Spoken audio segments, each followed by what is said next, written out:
Boa noite, pessoal. Nós iremos dar início ao nosso trabalho. Dessa vez ele será apresentado de forma diferente, já que eu imagino que todos vocês já estão cansados, querendo que tudo isso acabe logo. Então a gente se absteve dessa questão de estar na frente, de estar apresentando o slide. Mas a gente espera que vocês possam absorver o conteúdo e tentaremos explicar para vocês o máximo possível para que fique claro. Nós ficamos com dois períodos literários, que foi o pré-modernismo e o modernismo. Nós iremos dar início com o pré-modernismo. Ao contrário do que muitos acham, o pré-modernismo ele não é uma escola literária, como a gente aprendeu anteriormente. Ele foi um movimento literário de transição. Por que ele é considerado um movimento literário de transição? Porque ele aconteceu num momento muito importante de transição política no país, que foi quando o Brasil estava saindo de uma monarquia, né? A gente saía do imperialismo de Dom Pedro II e o regime que seria instalado no Brasil seria a República. Infelizmente foi uma tentativa meio que frustrada, ela não supriu todas as necessidades daquilo que a população, daquilo que o país esperava. Porque embora a República tenha sido instalada, muitas questões sociais pioraram mais ainda do que no regime da monarquia, né? As questões sociais elas continuaram muito fortes, muito presentes, a questão da pobreza, a questão da desigualdade, discriminação racial, ou seja, líderes, pessoas, inclusive pessoas que já tinham uma certa afinidade com a monarquia, elas continuaram, o Brasil ficou república, mas elas continuaram na mão de poucas pessoas, ou seja, pessoas de certa forma que tinham um pouco mais de acesso à informação na época, ou que já tinham um certo elo com a monarquia, continuaram, estavam na república, mas existia esse regime de oligarquia dentro da república. Esse período ele aconteceu do ano de 1910 a 1920 e ele foi um movimento muito importante antes do que acontecesse um movimento que a gente conhece muito historicamente falado, que foi a Semana de Arte Moderna, presente no modernismo. Dentro dessa questão da transição, houve muitas... não agradar a população, aconteceram muitas coisas, como por exemplo a guerra da vacina, revolta da chibata, cangaço, guerra do contestado, e foi nesse momento que, quando explodiram essas questões históricas de guerra, que os autores literários viram ali uma forma de também se adentrarem nessa transição, ou seja, eles queriam romper um pouco do que já existia em outras escolas literárias, como o naturalismo, como o simbolismo, que era uma questão muito gramatical, as escritas elas tinham regras gramaticais muito fortes, e só conseguiam ter acesso a essas obras que tinham uma certa influência social da época. Então, tem algumas características no pré-modernismo, como por exemplo, quando esses escritores que vocês vão conhecer mais à frente, os principais escritores da época do pré-modernismo e também suas principais obras, a gente consegue perceber o quanto a questão social e política ela estava presente nessas obras. Por exemplo, uma das principais obras de Lima Barreto, ele retrata essa questão social muito grande, né? Essa questão também do regionalismo, da valorização de coisas e pessoas, de movimentos que antes não tinham uma certa importância para a sociedade.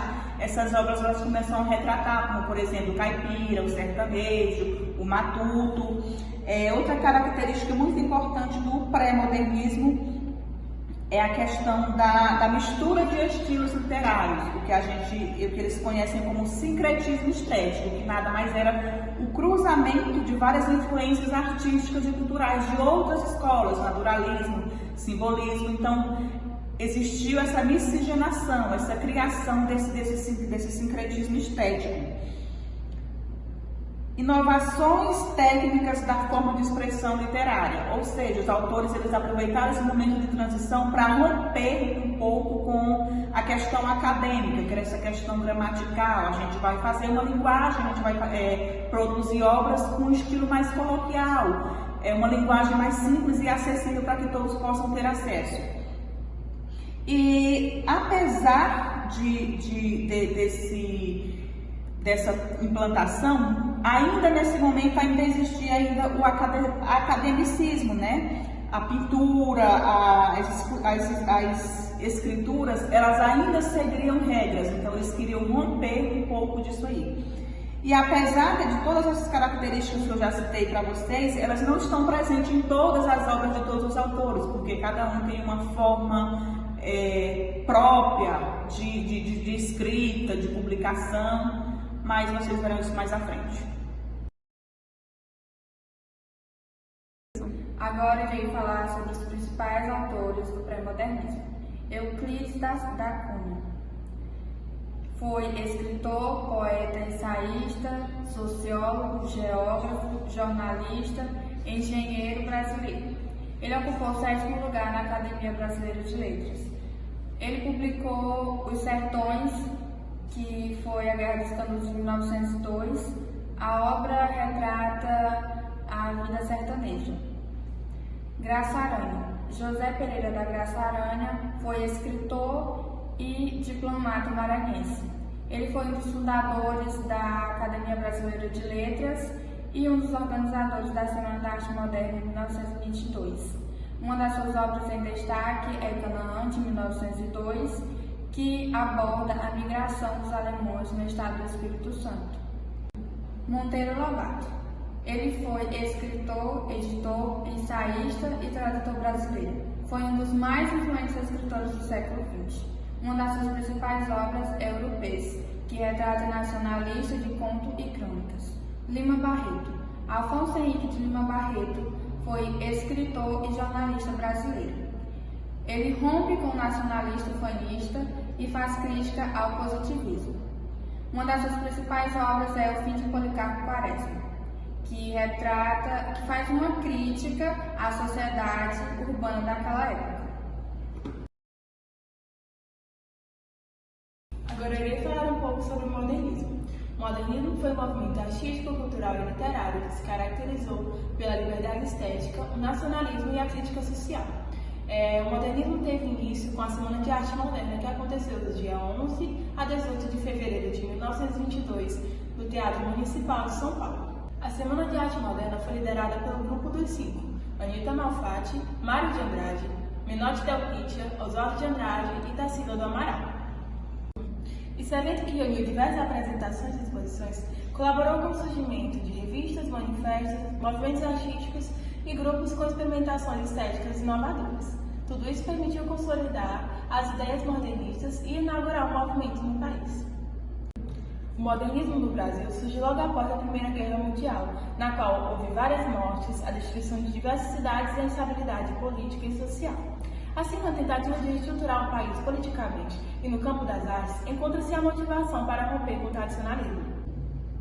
No país, o movimento modernista surgiu na segunda fase da República Velha, que aconteceu de 1989 a 1930, chamada República das Oligarquias ou República do Café com Leite.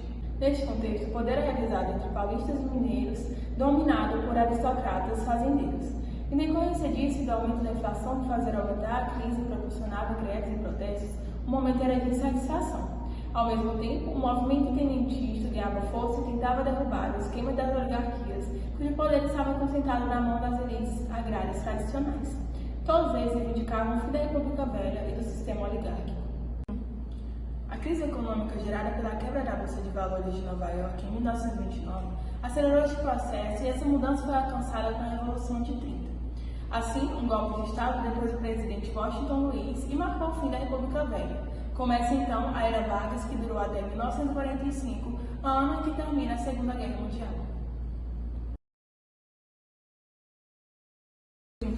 A primeira fase do modernismo esteve voltada para uma busca de identidade nacional. Nesse momento, os artistas aproveitaram a agitação da Semana da Arte Moderna para romper os modelos preconcebidos inspirados pelas ideias das vanguardas europeias. Os artistas buscavam uma renovação estética, por esse motivo é conhecido como fase heróica. Muitas revistas e manifestos foram criados, o que fez surgir vários movimentos que se destacavam, dentre eles o Pau-Brasil, Antropofágico, Regionalismo e Verde e Amarelo. Autores e obras da primeira fase modernista. Mário de Andrade. Obras: Pauliceia Desvairada e Macunaíma. Segundo, Oswaldo de Andrade. Obras: Os Condenados, Pau-Brasil, Memórias Sentimentais de João Miramar, Manuel Bandeira. Obras: A Cinza das Horas, Carnaval e Libertinagem. A segunda fase do modernismo, conhecida como Consolidação ou Geração de 30, que durou de 1930 a 1945, é uma fase de amadurecimento para a literatura. É um momento muito fértil, pois encontramos uma grande produção de textos poéticos, diversos e prosas. Autores e obras: Carlos Drummond de Andrade. Obras: Alguma Poesia, A Rosa do Povo e Claro Enigma. Murilo Mendes. Obras: Poemas, A Poesia em Pânico e As Metamorfoses. Jorge Lima. Obras: Espectros, Romanceiro da Inconfidência, Samba e Macumba. A arte produzida na terceira fase do modernismo ganhou novos retornos e linguagens.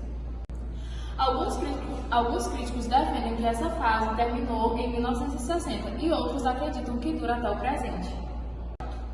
Esse movimento ficou conhecido como Geração de 45 e dá lugar à métrica e ao culto à forma, como produções inspiradas no parnasianismo e no simbolismo. Autores e obras da terceira fase modernista. Mário Quintana. Obras: Rua dos Cataventos, Canções e Baú de Espantos. João Cabral de Melo Neto. Obras: Pedra do Sono, O Cão Sem Plumas e Morte e Vida Severina. Guimarães Rosa. Obras: Sagarana, Primeiras Histórias e Grande Sertão. Clarice Lispector. Obras: Perto do Coração Selvagem, A Paixão, Segundo e A Hora da Estrela.